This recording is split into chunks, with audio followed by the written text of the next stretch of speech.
Welcome back to the Heater Dynasty podcast, our week 3 recap here.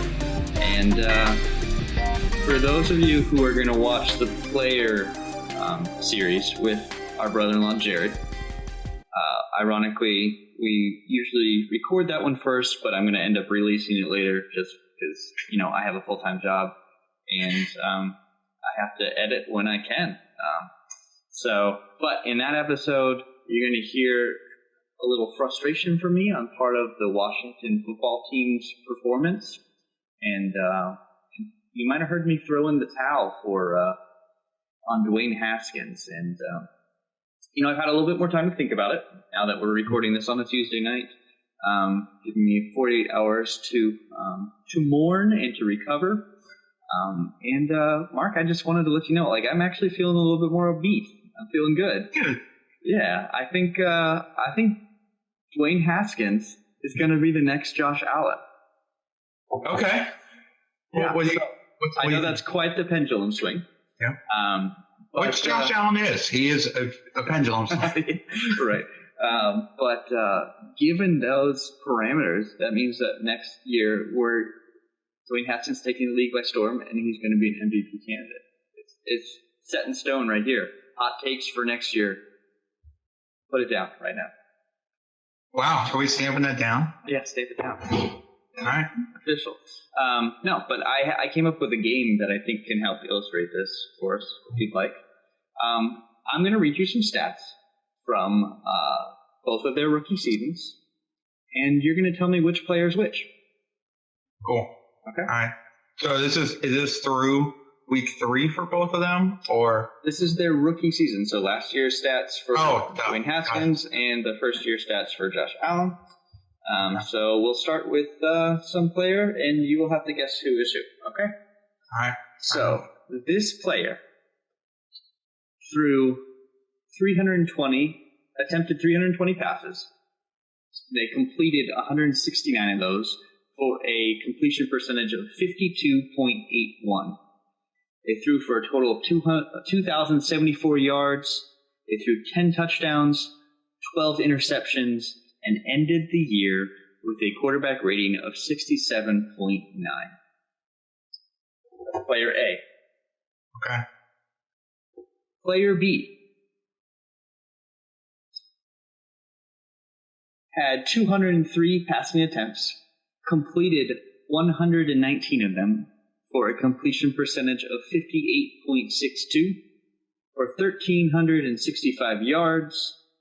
They threw 7 touchdowns, 7 interceptions, and finished the year with a passer rating of 76.1.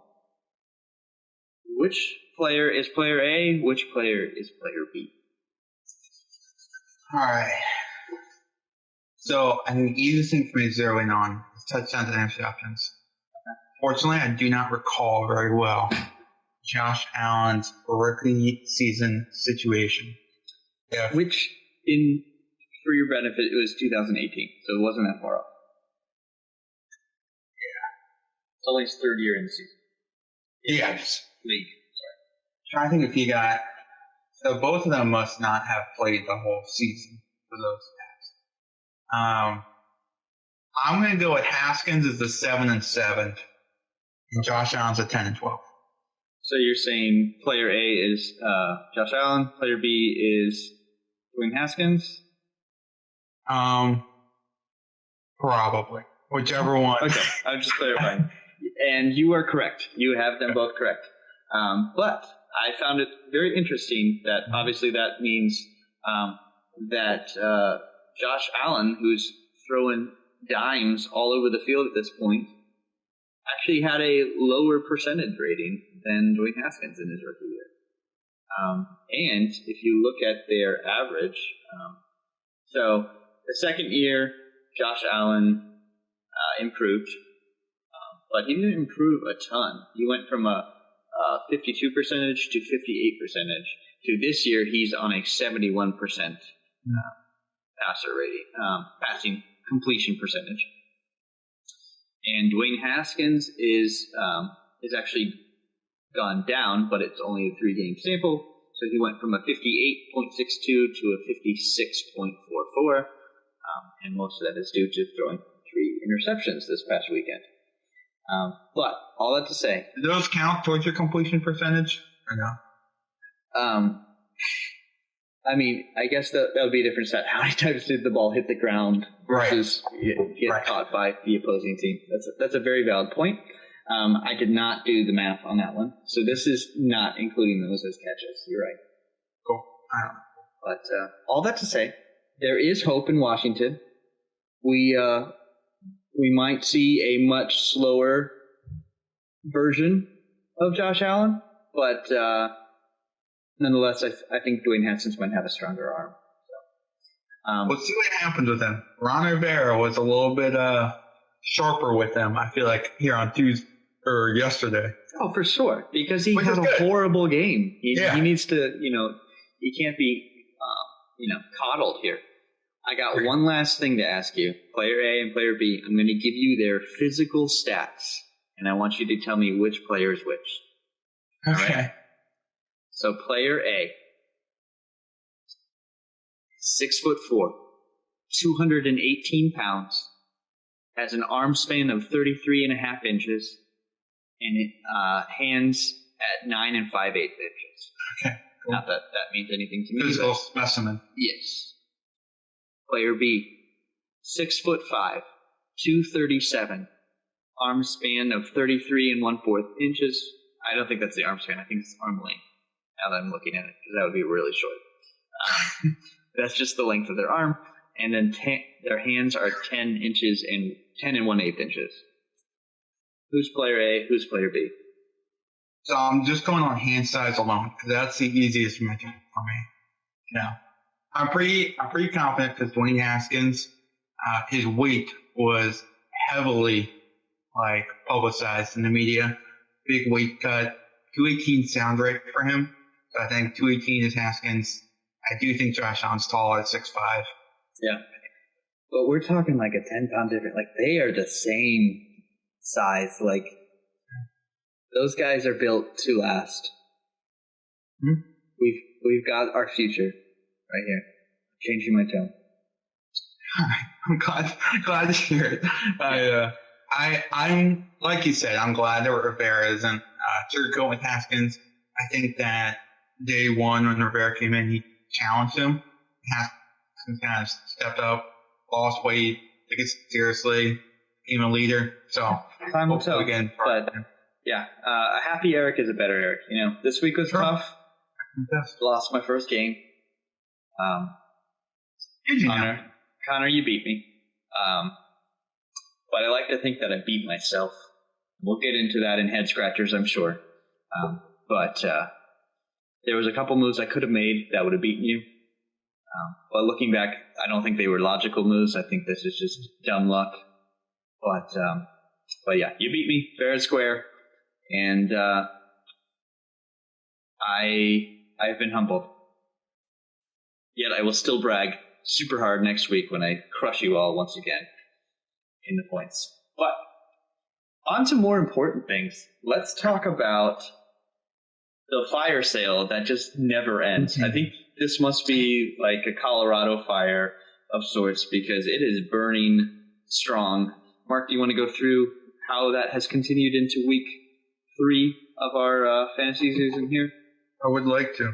So I'm looking at my phone now. I have Sleeper app open. We are up to, and I'll specify the details that got him here. 3. We are at 6 first-round draft picks for 2021 for Seth Noel. So officially half of the first round will be him. And which is 6 more picks than he took last year, I believe. Correct. Well, 5 more picks. Yeah. He'd have a 5th rounder. It was for effect. Okay. So the specific trades, we traded with Seymour. Traded Tom Brady for Lazard and Seymour 2021 second round pick this year. Seymour much in need of quarterback number 2 behind Lamar. So you got his fill here. Amari Cooper. So this is with Blue Footy Hawk with Josh. Amari Cooper for Justin Jackson and a 2021 first rounder. Last one, Melvin Gordon and Tyrell Williams for Michael Pittman in first rounder. Michael Pittman, we'll get into injuries in a second here, but got that weird compartment leg thing going on. That sounds scary. You know what I'm talking about? I do not know what that means. Okay. It's like this weird thing where like you get like an infection inside your leg, and it's like super nasty, and it's really scary and possibly dangerous.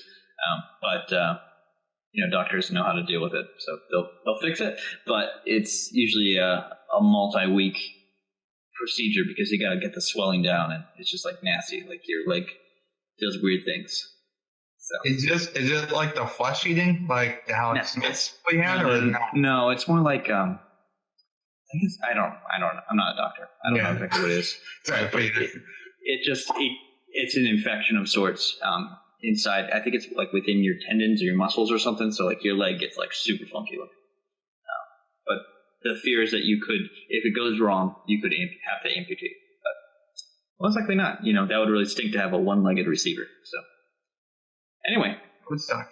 The last trade. Oh no, that was the last trade. But the last thing we wanted to highlight was that GM Newell finally did something right. He picked up Gronkowski, who led the team in targets with 6 catches over 7 attempts this last week. So, good for you there, buddy. Trading in one old guy for another old guy, getting rid of that dead weight Tom Brady, and putting in the lumbering Gronkowski.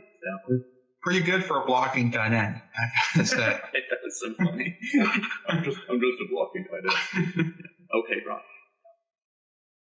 Well, I think it'll be really interesting to see what happens for GM Newell now with 7 first rounders, now a second rounder from Seymour, and 3 more first rounders next year. So see how this goes for him. Pretty exciting to see what that looks like. Last point, then I'll go into my headlines and hearsay. I don't know if you saw this yet, but we had a big spirited performance from Zeke and Destroy after a gross oversight in the power rankings. I think that we had Dwayne Haskins. From what I hear, I wasn't actually in the locker room, but Dwayne Haskins gave this incredible pre-game speech to the team. Yep. And they came out ready to go, 218 points. They're ready to go. So if that were the case, Mark, I think that you should probably talk to your boy Dwayne Haskins about being a little more focused about his own team as opposed to your stupid fantasy team, all right? Because he definitely was not paying attention to where he was throwing the ball on Sunday. And I think from now on, you need to rely on your own efforts and not rely on someone else because our football team is suffering as a result of your selfishness. Dwayne, I am okay, formally, publicly, for you to focus more on the Washington football team. But I may ask that in big moments, when it's really needed, just split time a little bit. I might meet those requests. On that note, right.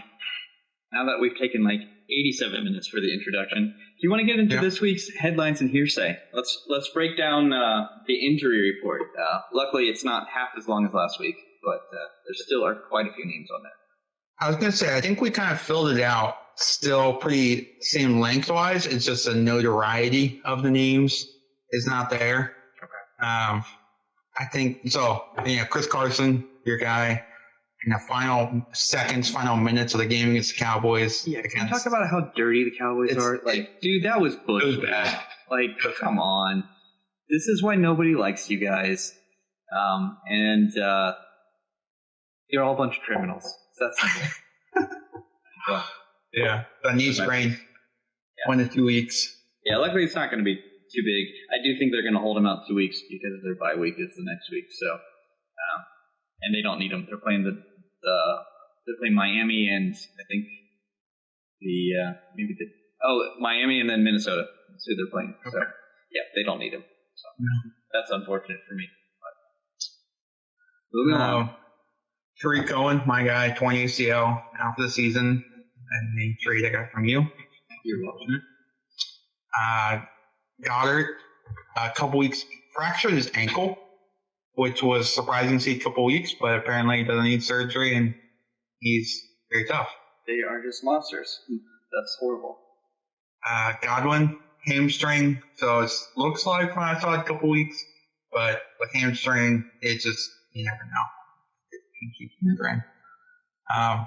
Two guys, Russell Gage and Deontay Johnson, both pretty similar concussions at the end of the game. They're both could return next week. We all know concussion protocol can be interesting, and sometimes I don't know how possibly you can come back as fast as they do. That one, I'm okay with, like playing through fractured ankle. Concussion, that's a little different to me, but they can do it. They can do it. Sean Jackson, unfortunately, another hamstring bug, out next week. I have a feeling that Chris Godwin will be back before Deshaun Jackson will be back, based on the fact that he is half the age of Deshaun Jackson. Yeah. Yeah, I think, I don't know. I mean, lasted almost 3 weeks to Deshaun Jackson. That's pretty good for him. Say that might be a personal record. But. Pretty good. Jordan Reed. Stop me if you've heard this before. This is so surprising. He got hurt. I don't know what happened. Yeah. But luckily not in his head. Like, genuinely lucky. I was going to say, I'm very happy to see that it's a lower body injury. In all seriousness, like, that dude should not be playing football anymore. Like, go home to your family, dude.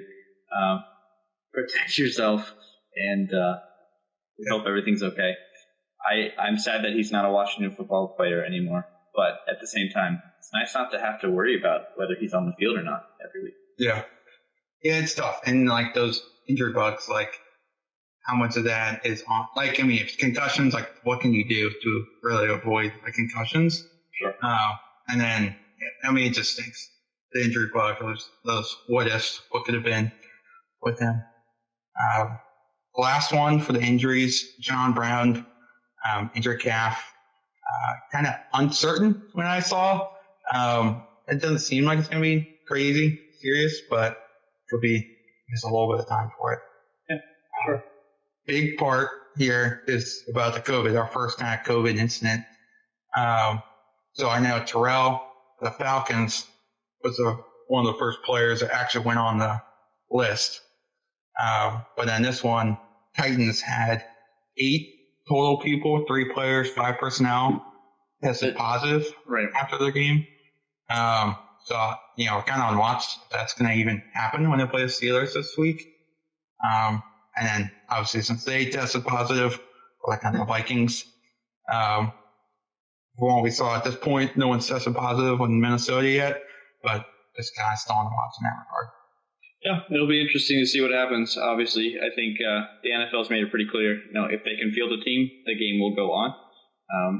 So it might mean that, like, you know, the mascot or the cheerleaders will have to be returning special teams or something, but most likely the game's still going to go on. But yeah, it's crazy. As long as the mascot cheerleaders, when they were wearing their band, weren't within 6 feet, they're just getting plugged in. They're fine. They're ready to go. All right. Who knows?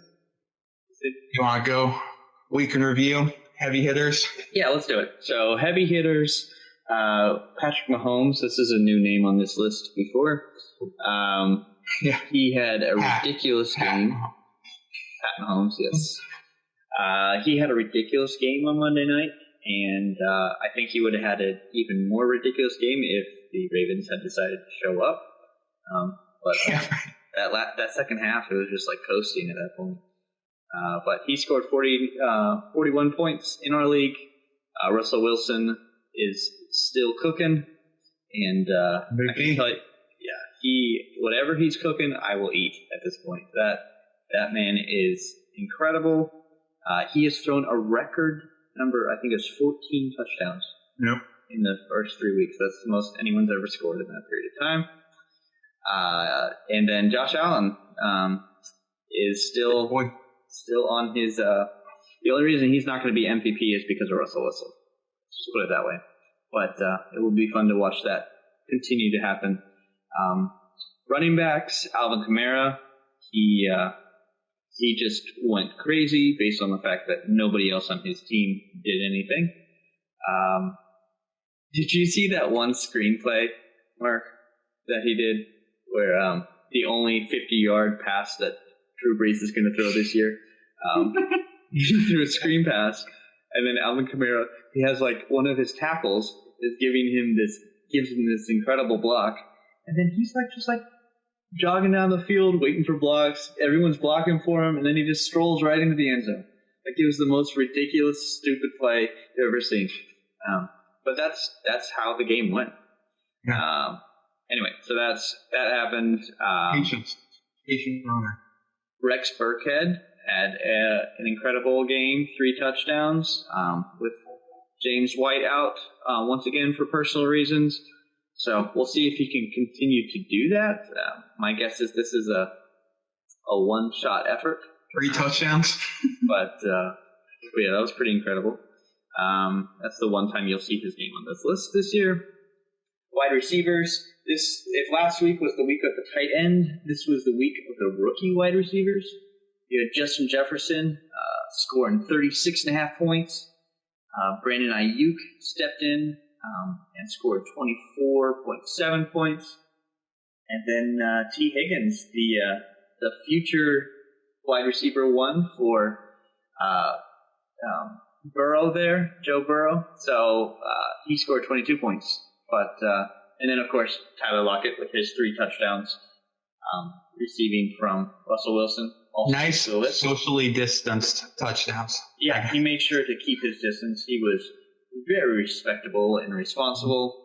And lastly, the tight end position, Jimmy Grandpa, as some people like to call him. He had 2 touchdowns.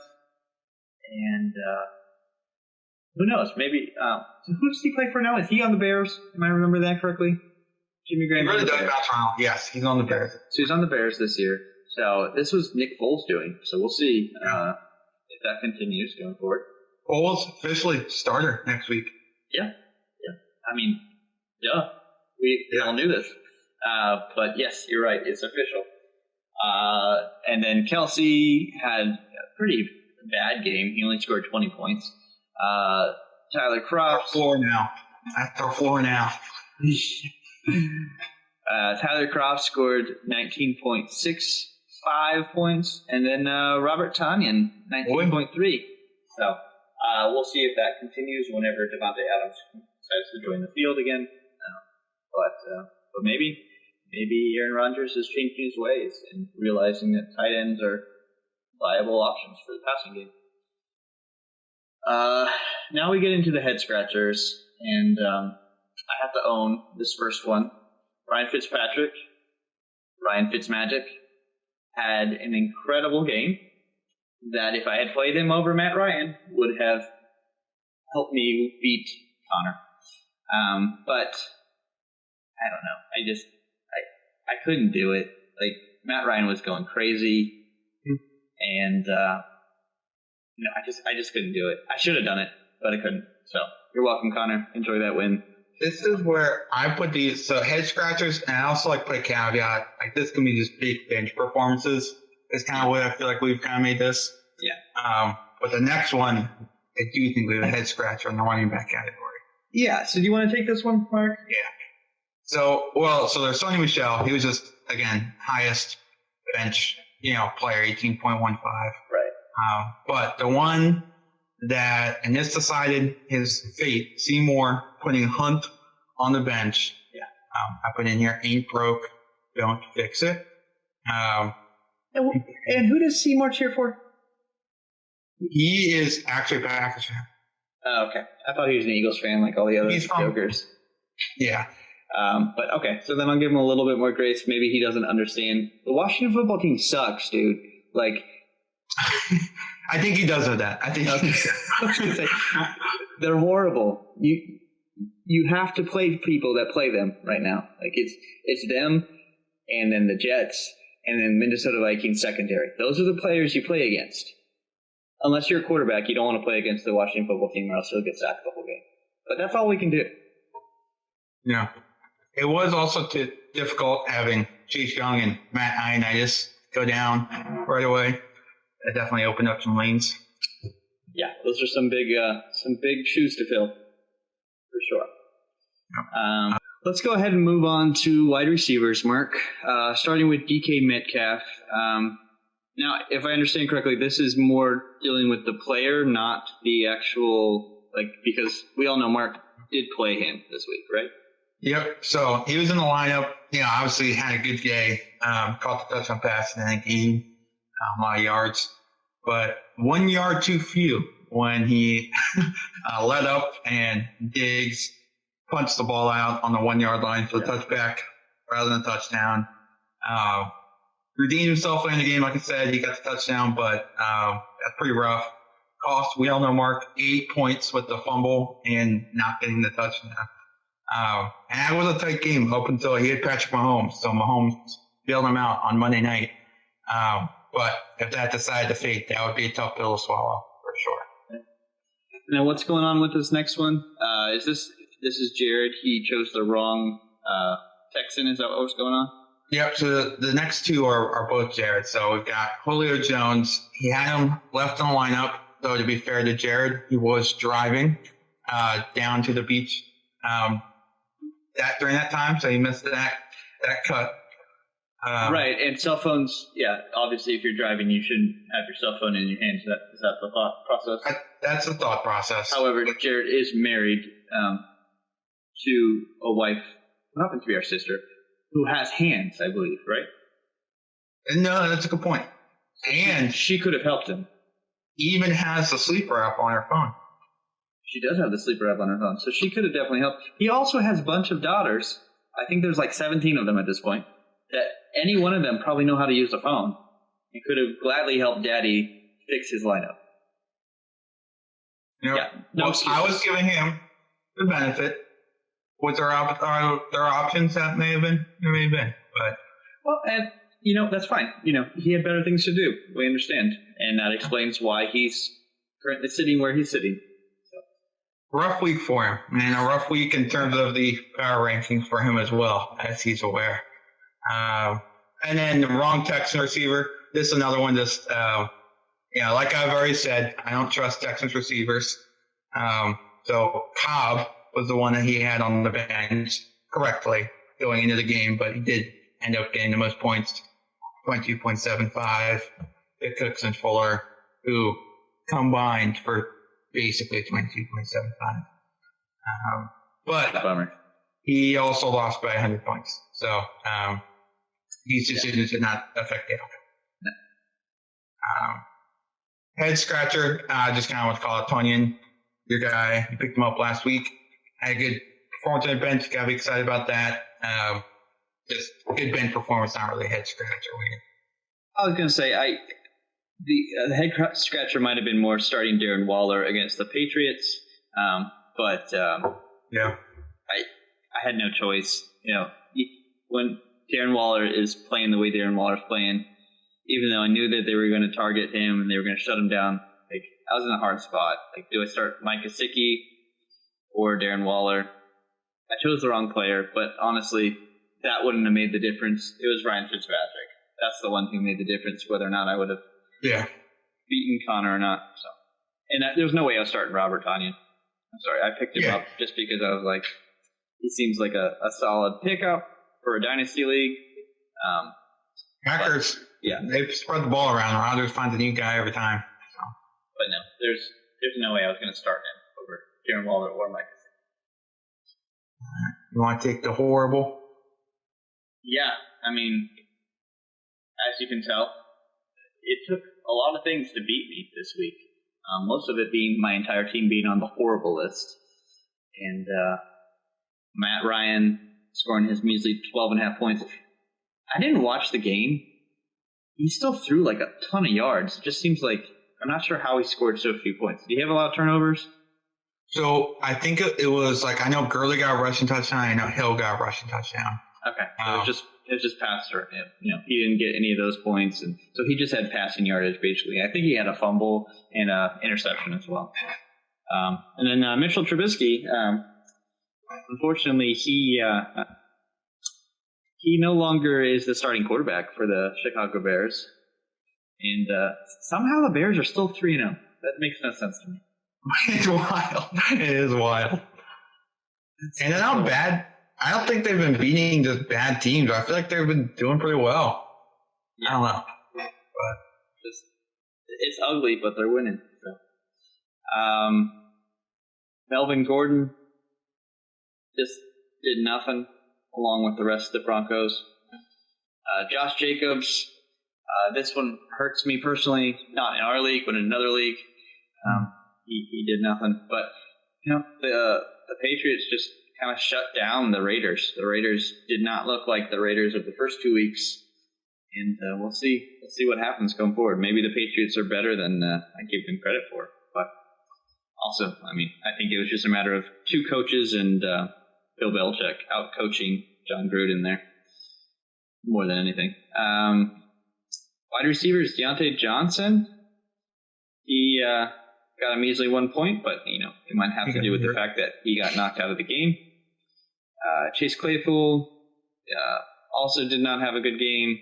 Brandon Cooks did not have a good game. Darren Waller, we already talked about Darren Waller. Goddard, he also got hurt. And then Cook just wasn't there, but I think that had more to do with the fact that Drew Brees had blinders on, and the only player he could see on the field was Alvin Kamara. Can I add one thing to the horrible list? Sure. The Falcons. Is it 2 16-point fourth quarter leads blowing the last 2 weeks now? That's kind of their mantra, though. 20-3. Yeah, Dan Quinn's got to be on the hot seat pretty soon. I think so. So here's the question: who's going to get fired first? Dan Quinn, Adam Gase, or Matt Patricia? Obviously, I think Matt Patricia bought himself a little time with this win this weekend, but he's still pretty. The Lions are horrible. I feel like my bet's on Gase, though. I think Quinn's the most unpredictable of them because of he's been there for a while. They've gone to a Super Bowl under his tenure, so you don't know how much they let that ride forward, or if they're like, okay, let's stop losing games if we're winning in the fourth quarter by 2 or 3 scores. Yeah, he's got probably a little bit longer leash than the other two. But if I had to put him in order, I'd say Adam Gase. They lose on Thursday night. He's getting fired Friday morning. Then I would say Matt Patricia is the next one on the hot seat. I had a hot take. I think that we were going to talk about it later, but we're going to talk about it now. So my hot take was that he'd be fired by week 8. I still think he's on track for that.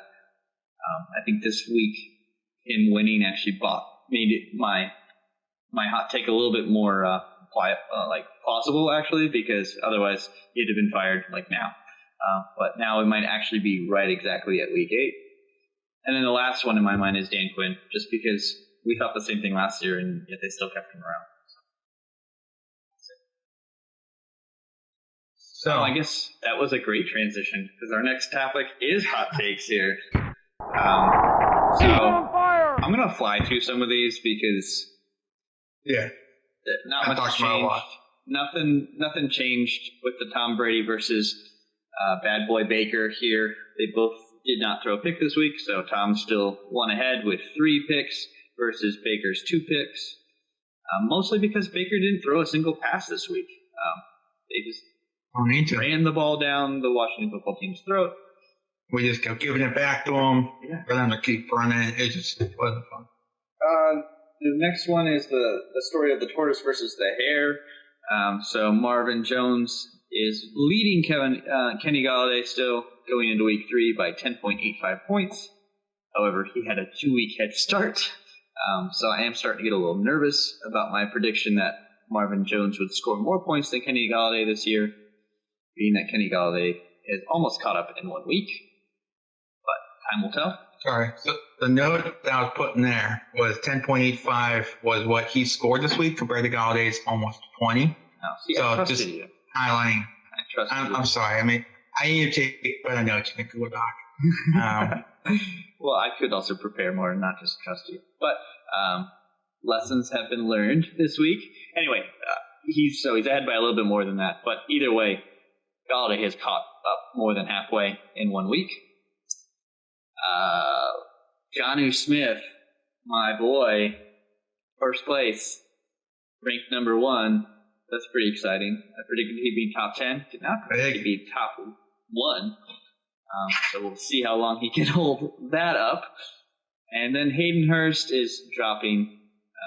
He is 6 points from top 10, but is currently sitting in at 15th. But that just shows you how close that middle group of tight ends is. Yeah. One fumble will change the course of the entire season for one player with some of these rankings. Especially if it's a fumble on the 1 yard line as you're walking to the end zone. Right. Turns into a touchback. So those are mine. Why don't you touch on yours too, Mark? All right. So I said Benjamin Chapman would beat Seth Noel this year. A lot's changed since this happened. I thought Ben Chapman's team would be much better. I also thought Newell's team would look like it did last year. Newell's a new team, or no team. It's hard to say. BC, not looking too hot. He had, though, Justin Jefferson, bright spot this week for him. But all I'd say, it does look like BC. I would give myself the green here. I think BC is leading and should finish out on top still. Well, we will see. He got his first win today, or this week, so that's a step in the right direction. Yeah. Over Newell, nonetheless. So, next one, I have myself finishing in first. Pete Noah finishing in fourth, which is a reverse from last year. I am sitting at 1 and 2 and second in the division behind John, though the biggest stat that I look at is points for, and I am second in points for by 6 points to yours truly. So I feel pretty good about me finishing first. Pete Noah, fourth place, 0 and 3. Feeling pretty good about that. So far, our predictions are pretty accurate on that one. Sorry, Pete Noah. Sorry about that. Though, I give you one win. If you one win, yeah, I'll do it. All right. This is why you can't have nice things. Fuller, Nor Cooks finishing as wide receiver 2s. Fuller sitting in 32nd. Cooks as 60th receiver, so both outside of the wide receiver 2 category, marked by the 24th player.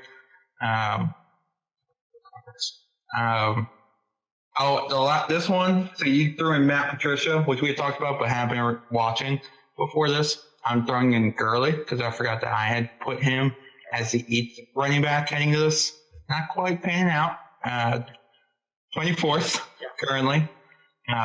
He did find pay dirt and got some carries for some yards. I'm not catching the ball yet, but we'll see.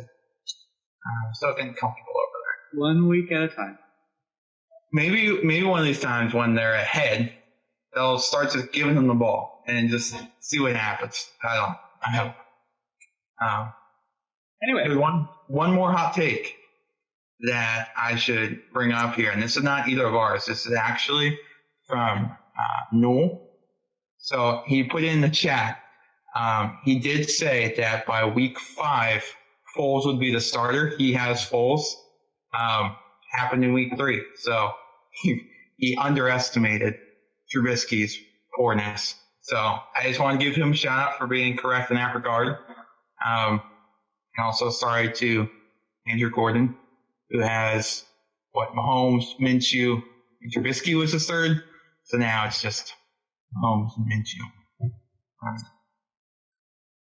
All right.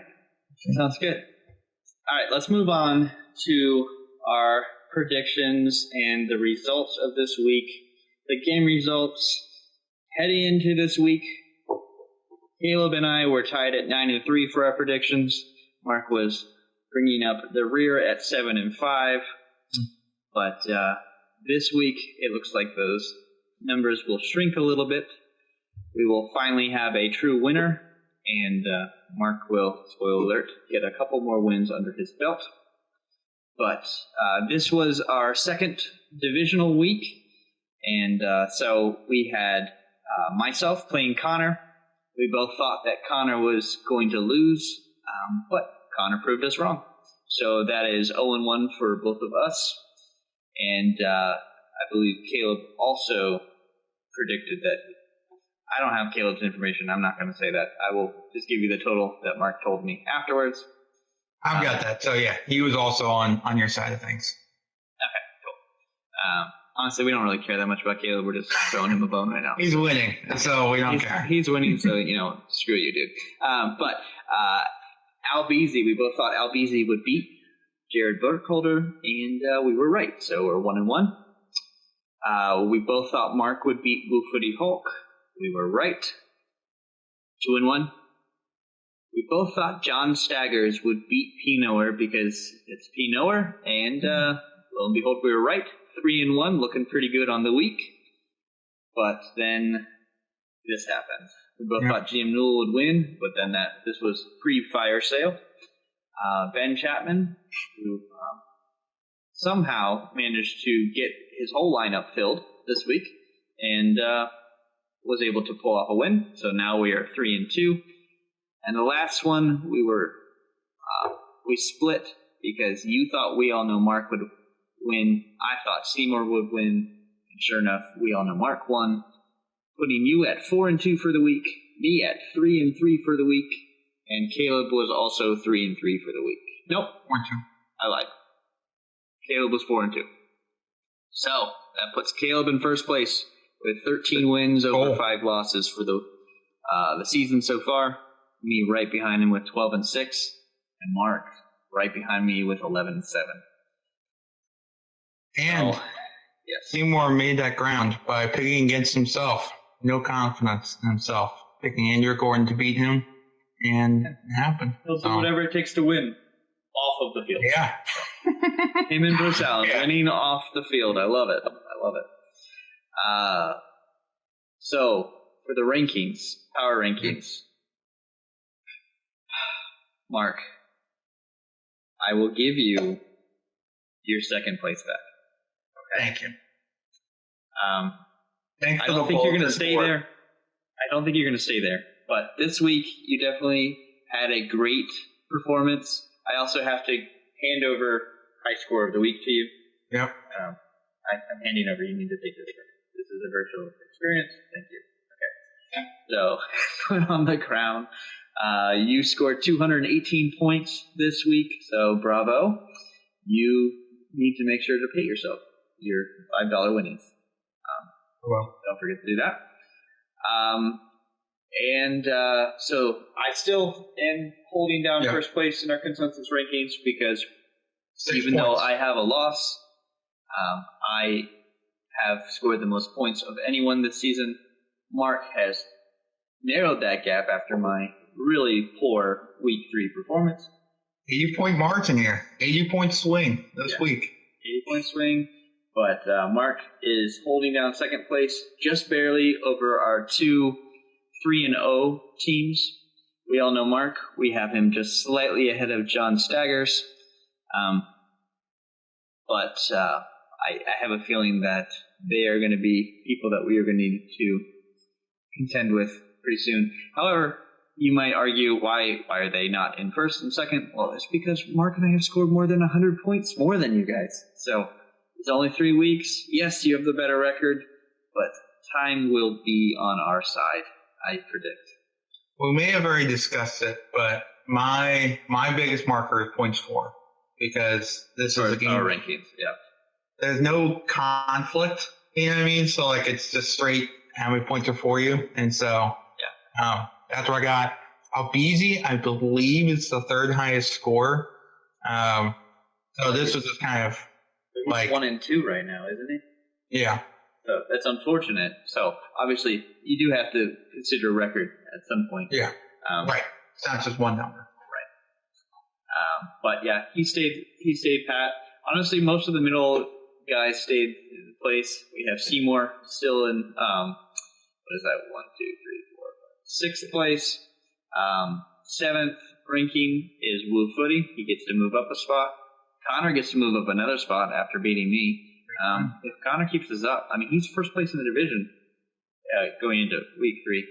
Technically on Sleeper, it says I'm first place because I have more points for me, but I feel like head-to-head, he would beating me. He would be. Oh, that's true. I do think points. That's a good point. So we might have to look into that because I feel like. Anyway, it's too early in the season to worry about that. Jared dropped 2 spots because half his team dropped the ball as well this week. Ride or die in Texas. He changed his name, and he's got Dak, and he's got every Texans receiver. Seems like a weird strategy, but go for it, dude. We're proud of you. He tried to trade you for Zeke Elliott, I think, right? Just all the Texas guys coming over. He still has he has Jason Witten. Just he doesn't realize that he's on the Raiders, but watch out, Seymour. He's coming for RG3 just because of the other days. That's right. We've ruined this joke now. P. Knower goes up a spot even though he lost. Why is that? Why did we do that? So P. Knower, I think, so he's 0-3, but he's got he has the weapons. So like Deshaun Watson had an off week. He's got Derrick Henry. He's got DeAndre Hopkins, Tyler Higbee. So just the star power. He also Devontae Freeman. He's been stashing, and James Robinson. So to me, this was more. There is some potential. He's still trying. He hasn't just phoned it in. He isn't just losing for Lawrence like his 2 counterparts there. I was gonna say he does. Don't get wrong. His name is Tank for Lawrence, but he's not tanking as much as we could definitely say Newell. So moving Newell down, has to move Knower up, and just BC. Benjamin can't get out of his own way. This is definitely an Adam Gase situation. Wait. So I have it up right now. So BC has scored 350 points, though 1 and 2, and then P. Knower has scored 390 points. So I think because of it was more those 2 dropping than P. Knower rising. Well, Mark, I think the audio is going to be good in this episode. I think our video is going to be a little spotty here and there. So I'm hoping you're enjoying your vacation because your internet is not good. But if you guys are looking, this is actually an illustration of the difference between the new Xbox and the Xbox One. Mark is representing the Xbox One. I'm representing the new 4K technology, Xbox Series X. Definitely not PS5 versus PS4. That's bogus. That's just garbage. Just don't waste your money. Go Xbox all the way. All that to say, you got anything else? Ready to wrap this episode? Wrap. All right. Wrap. See you all.